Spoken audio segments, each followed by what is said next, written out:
Hi guys, today we'll be brewing medium roasted Columbia beans using this manual conical burr grinder, but investing in a very good grinder can really save your life, especially if you're doing espresso. It's recommended to use a weighing scale for consistency in your brew. Oops, put it back there. Now that's our coffee weighed out, we can start grinding.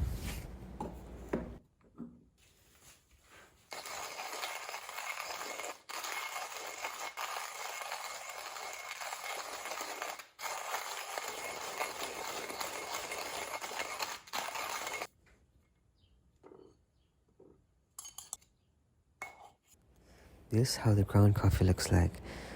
We want some fine granules because we're using it for espresso brew. It's still a little bit big for me, but let's just do it. This is the standard 51mm portafilter that comes with the coffee machine, and the filter basket can hold up to 12 grams of coffee.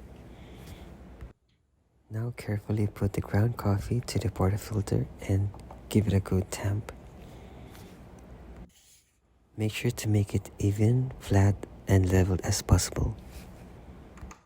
After plugging in the coffee machine, press down the power button and the light indicator should turn red. When the machine is done preheating, the green light on the brew button will light up. Meanwhile, we can fill up the tank to a sufficient amount so that the pump can work properly. The green light is on and now we're ready. Press down the brew button to purge hot water through the brew head. Press again to stop. It's nice to keep your workstation clean.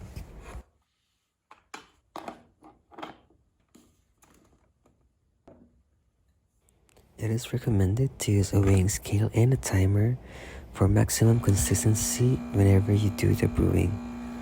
This will help you to have a basis for adjustment in the future. Now that our espresso is ready, let's start to froth our milk. Before using the steaming wand, press down the steam button on the machine and wait for the green light indicator to appear. Turn the knob counterclockwise to release pressure and steam. Tilt your pitcher where only the tip of the steaming wand is submerged in the milk. Keep a steady position so that the frothing milk administers in a swirling motion. Keep steaming until you reach your desired temperature.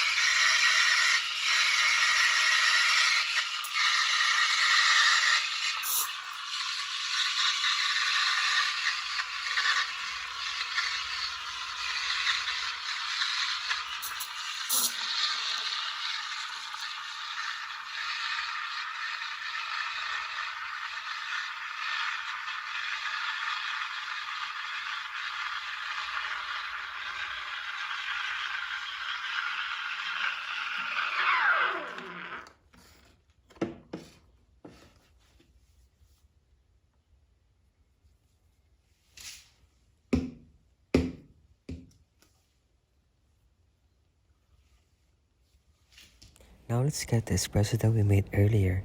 Tilt your cup in this manner and start slowly pouring your milk onto the espresso until it's quarter full, and then take a pause and start pouring in batches to start your pattern.